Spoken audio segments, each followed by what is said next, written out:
일개 잡범이 우리나라 내놓으라 하는 유명 정치인, 언론인, 검사, 그리고 고위 공무원들까지 제대로 가지고 놀았다고 하는데요. 어떤 내용인지 알아보겠습니다.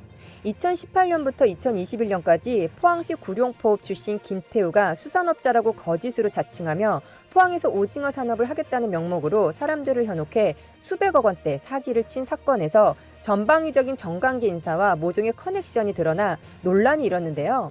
범죄 규모가 너무나 커서 일각에서는 수산업자 게이트라고도 불려졌습니다.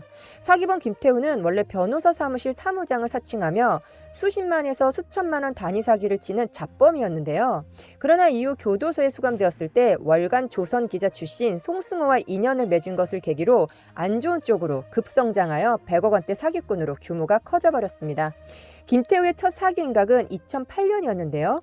당시 김태우는 법률사무소의 일개 아르바이트였지만 사무장을 사칭해 공탁 비용을 빌려달라고 하거나 변호사 사무장을 사칭해 개인 회상, 파산 절차를 진행해 주겠다는 명목으로 2008년부터 2009년 사이에 36명에게서 1억 6천만 원을 가로챘습니다. 가입 신청서나 계약서를 위조해 남의 명의로 휴대전화를 개통하거나 정수기 임대 서비스를 받는 등 이른바 생계형 사기도 저질렀다고 하는데요. 주로 범행 대상으로 삼은 이들은 파산 위기에 몰린 취약계층이었고 당시 김태우에게 사기를 당한 피해자는 총 36명 중 개인회생 파산과 관련해 피해를 입었던 이들만 27명이었습니다. 이들로부터 뜯어낸 돈은 7천여만 원 정도였는데요. 김태우는 이 사건으로 7년간 도피 생활을 하다가 검거되어 2016년 징역 2년을 선고받았습니다. 그러나 복역하던 중 2017년 12월 30일 특별 사면 대상으로 선정되어 풀려났는데요. 사유는 특이할 것 없는 잡범이었다는 것이었습니다. 김씨 사건에 관여했던 한 법조계 인사는 당시 김씨가 정치인이나 언론인, 유력 인사와의 인맥을 과시하는 말은 한 적은 없으며 겉으로는 점잖아 보였지만 말만 늘어놓는 전형적 사기꾼이었다 하고 회상했는데요.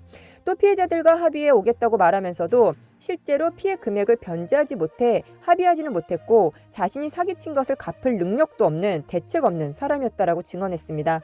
이제부터 일개 잡범이 우리나라 내놓으라는 유명 정치인들로부터 대대적인 사기가 시작되는데요.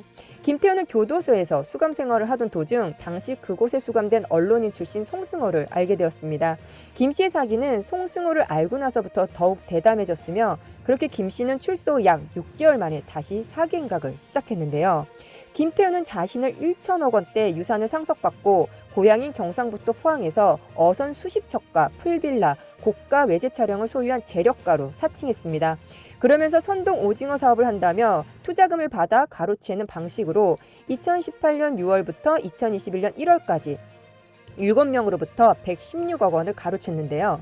김태우는 또 포항에서 조선소를 운영하고 수산물 가공업체 운영자이며 각종 사회단체에서 직책을 맡아 활동했다고 사칭했습니다. 그러나 이는 모두 실체가 없는 거짓이었는데요. 피해자 가운데는 김무성 전 의원인 친형도 있었습니다. 그는 이 가짜 수산업자에게 무려 86억 5천만 원을 사기당한 이 사건 최대의 피해자가 되었는데요. 주민 증언에 따르면 그는 회사 소재지인 구룡포에 가봤더니 그곳에는 회사는커녕 김 씨가 예전에 살던 시골 자택이 있을 뿐 아무것도 없음을 알고는 충격과 분노로 몸을 부들부들 떨었다고 했습니다. 김태우가 이렇게까지 일을 크게 벌일 수 있었던 이유는 송승호와 맺은 친분 덕분이었는데요. 송승호는 오랜 세월 기자로 일하면서 정치권 등 각계 유력 인사들과 친분을 쌓았고 실제 정치권에서 활동하기도 했습니다. 2016년에는 20대 총선에 김천시 국회의원 후보로 출마하려다 공직선거법 위반으로 기소되어 구속되기도 했는데요. 또 김태우가 김무성 전 의원과 그 친형 등 유력 정치인 등 각계 주요 인사들을 만날 수 있도록 다리를 놓아주었으며 송승호의 도움을 발판 삼아 해당 유력 인사와의 친분을 과시하며 신뢰와 투자금과 인맥을 얻었던 것입니다. 김태우와 만난 적 있다는 정치권 인사는 김 씨가 각 분야에 아는 사람이 많은 것 같았다. 모임이 끝나면 참석자들에게 메시지도 보내고 여기저기 돈도 주고 하는 사람인 듯 했다라고 말했는데요. 그런데 김태우는 자신의 인맥 형성에 도움을 준 송승호조차도 오징어 사기 업체에 끌어들여 17억 5천만 원을 가로챘습니다. 결국 김태우는 2021년 4월 116억 원대 사기 혐의로 구속 수감되었는데요. 김태우는 또 포항의 한 고급 펜션에서 친분이 있는 지인에게 성접대를 한 적이 있다는 진술을 했다는데요. 이 펜션은 하루 숙박비가 100만 원 가까이 되고 경찰은 김 씨가 고급 펜션을 빌린 시점과 이 펜션에 누가 출입했는지 등을 조사하였습니다. 김태우는 또 2020년 5월 한국농구위원회 회장으로 취임한 뒤 고향인 포항시를 찾아가 대회 개최를 위한 억대 예산을 요청했는데요. 포항시는 신종 코로나 바이러스 감염증 등을 이유로 김 씨의 요구를 거절했지만 김 씨는 주변에 포항시와 긍정적으로 논의가 됐다면서 세부 계획을 논의 중이라고 말했다고 했습니다. 이 밖에도 한 사기 피해자가 2020년 12월에 투자금을 돌려달라고 항의하자 자신의 수행원들과 함께 피해자를 공동 협박하고 그가 한 달 후 과거 자신에게 팔았던 승용차를 회수하자 차를 받아내도록 수행원들을 공동 공갈 교사하는 등의 만행을 저질렀습니다. 김태우가 이렇게 일을 크게 벌릴 수 있도록 일조한 송승헌은 과연 어떤 사람이었을까요? 송승헌은 20년 넘게 언론사 기자로 일했고 건국대 특임교수를 지낸 바 있습니다. 2016년 20대 총선 예비후보로 출마 선언을 했으나 공천 과정에서 현역인 이철우에게 밀려 공천 탈락을 한 후 출마를 포기했는데요.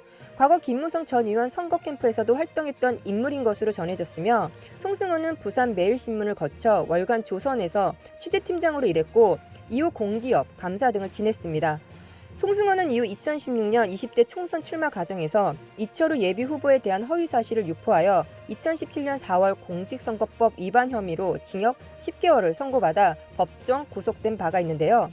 송승헌은 공직선거법 위반 혐의로 불구속 기소돼 지난 2017년 1월 징역 10개월에 집행유예 2년을 선고받았습니다. 앞서 지난 2016년 제20대 총선에서 김천시 예비후보로 출마했던 송승헌은 자신의 언론사 후배인 기자와 공모해 같은 정당의 다른 후보를 낙마시키기 위해 해당 후보가 선거법 위반 혐의로 검찰 수사를 받고 있다는 허위성 기사를 낸 혐의를 받았는데요.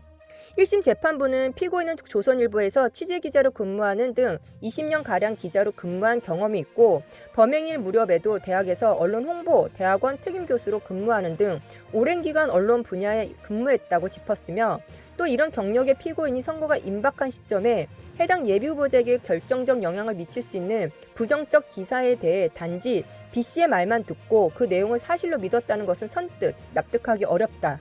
B씨는 이 같은 기사를 게재하더라도 직접적 이익이 있다고 보기 어려운 반면 가장 이익을 받는 사람은 피고인이라고 지적했습니다.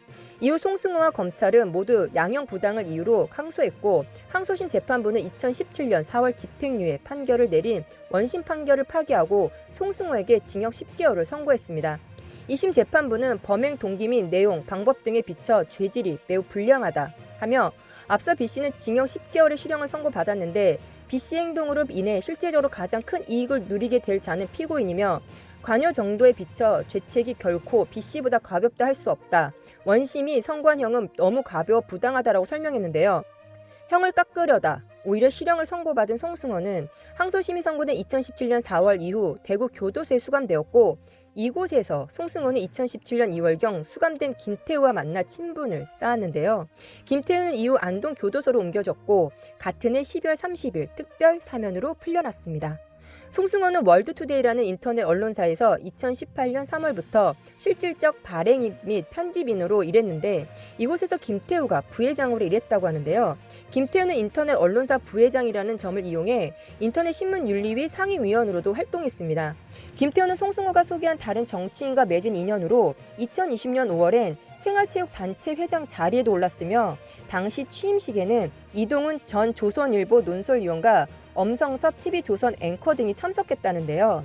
이들은 모두 김 씨로부터 금품을 받았다는 혐의를 받고 있으며 이외에도 연예기획사 임원, 유명 연예인 등도 참석했던 것으로 알려졌습니다. 김무성, 정봉주 전 의원 유명 연예인들과 유명 농구 선수들도 축하 영상을 보내기도 했다고 하는데요. 이런 식으로 김태우는 최소 6개 남짓한 단체의 고위 간부를 지냈다고 하지만 이는 외관일 뿐 대체로 사실이 아닌 듯합니다. 김태우는 김무성 전 의원의 팬을 자처하며 김무성과의 만남을 원했고 이에 송승헌은 김무성 의원을 소개해줬으며 이후 송승헌은 그의 형도 소개시켜 주었고 김태우는 그에게 수십억 원대 사기를 저질렀는데요. 또 김무성 전 의원을 통해 이동훈 전 조선일보 논설위원 등을 소개받았고 이동훈을 통해서는 포항 북구 의원인 김정재 국민의힘 의원을 소개받았으나 당사자는 사기꾼인 것 같아서 손절했다고 해명했으며 아직 딱히 의혹이 없다는데요. 또 송승호가 공직선거법 위반으로 기소된 사건의 변호사였던 박영수 특별검사를 소개해 주었으며 이후 박영수는 아는 검사가 포항으로 내려가자 이곳 유력 인사를 사칭하던 김 씨를 이어주었습니다. 현재 이 둘은 모두 피의자로 입건되었는데요. 또한 이런 식으로 줄타고 이동해 포항 남부경찰서장 엄성섭 앵커 등과도 안면을 텄고 모 의원을 통해 박지원 국정원장까지도 알게 되었습니다. 이후 김태우는 송승호에게도 17억 5천만 원 상당의 사기를 쳤는데요. 송승호는 이 돈을 자신의 부동산, 재산 등을 매각해 마련했으며 현재 금전적 고통에 시달린다고 호소했는데요. 송승호는 경찰 조사에서 김 씨에게 사기당한 사실을 모두 밝힌 것으로 알려졌습니다. 일개 자범 김태우는 우리나라 유명 정치인들과 언론인, 검사, 그리고 고위 공무원들까지 포항에서 오징어 산업을 하겠다는 명목으로 사람들을 현혹해 수백억대 사기를 친 사건으로 모종의 커넥션이 드러나면서 논란이 일파만파 확산되었는데요. 국민들을 위해 나란 일을 하는 사람들이 무엇 때문에 일개 자범인 김태우에게 휘둘리게 되었을까요? 그 이유는 수산업자 사기 사건 전말 2편에서 내용을 다뤄보도록 하겠습니다.